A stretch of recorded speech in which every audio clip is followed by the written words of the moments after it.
अगर आप DEBID या ABCID के बारे में जानना चाहते हैं तो ये वीडियो आपके लिए है। दरअसल ये DEBID क्या है? DEBID का फुल फॉर्म होता है डिस्टेंस एजुकेशन ब्यूरो।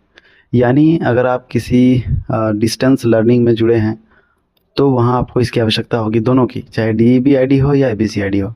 तो DEBID ये प्रमाणित करता है कि आप जो भी कोर्स, जैसे अभी हाईलाइटेड में है इग्नू, जो वर्ल्ड लेवल पर चल रहा है, इंडिया में काफ़ी ज़्यादा है इसके ब्रांचेस। तो इग्नू से मान लीजिए कोई अगर आप कोर्स कर रहे हैं तो वहाँ आपको DEBID और ABCID की ज़रूरत पड़ती है। अब DEBID जो है, जिस कोर्स के लिए आप उसमें नामांकन लेना चाहते हैं तो वो कोर्स जो है उस इग्नू में वैलिड है या नहीं है, यानी प्रमाणित है या नहीं है, तो इसकी जो प्रत्यक्ष जानकारी हमें DEB से मिलती है।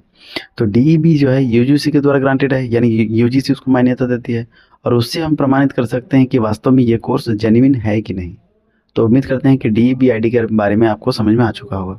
अब हम बात करेंगे ABCID, academic bank of credits, इसके फुल फॉर्म होते हैं।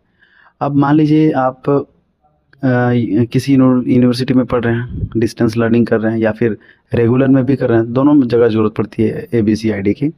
और ये शुरुआत किया गया जो है शिक्षा मंत्रालय के द्वारा और डिजी लॉकर के द्वारा जो है इसे शुरुआत किया गया है। और इसमें संग्रहित होता है आपके डेटा को, आप कहाँ कहाँ एजुकेशन ले रहे हैं। मान लीजिए आपने पढ़ते पढ़ते आपका मन किया नहीं है, मैं इस यूनिवर्सिटी में नहीं पढ़ना चाहता हूँ, दूसरे यूनिवर्सिटी में जाना चाहता हूँ, तो आपके जितना जितना दिन तक आप उस यूनिवर्सिटी में स्टडी किए हैं, पढ़ाई किए हैं, तो उसका जो है क्रेडिट आपके उसी आईडी में कलेक्ट होके रहेगा, संग्रहित होके रहेगा। और जितने क्रेडिट्स के आपने उस कोर्स में पढ़ा है, दूसरे जब यूनिवर्सिटी में जाएंगे तो वो कोर्स का जितना पढ़ा हुआ है वो आपका रहेगा ही रहेगा। फिर दूसरा आप उसी आईडी के थ्रू से दूसरा आप पढ़ाई कर सकते हैं और वो आपका उसी में जुड़ेगा। मतलब आपका टाइम जो है एक्स्ट्रा आपको नहीं देना पड़ेगा। तो ये बहुत ही अच्छी पहल है। पहले ऐसी सुविधा नहीं थी। मान लीजिए 3 साल का ग्रेजुएशन है, अगर आप सेकेंड ईयर में छोड़ के चले गए तो अगर दूसरे यूनिवर्सिटी में जाएंगे तो वहाँ फिर से आपको फर्स्ट ईयर से स्टार्ट करना पड़ता था।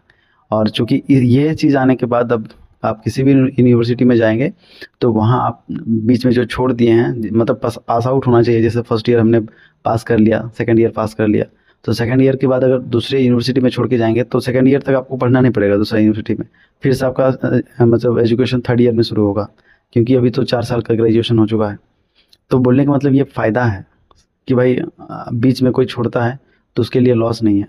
एग्ज़ाम पास आउट होने के बाद अगर छोड़ रहे हैं तो फिर से वहाँ से आप अपनी शिक्षा को आगे बढ़ा सकते हैं। तो ये थी ABCID। तो आजकल के डेट में तो सबको कंपलसरी कर दिया है, ठीक है, बनाना कि DEBID और ABCID बनाइए, तभी आपका एडमिशन लगे। मतलब एडमिशन के टाइम पे ही दोनों की आवश्यकता होती है, ठीक है। तो DB जो खास करके डिस्टेंस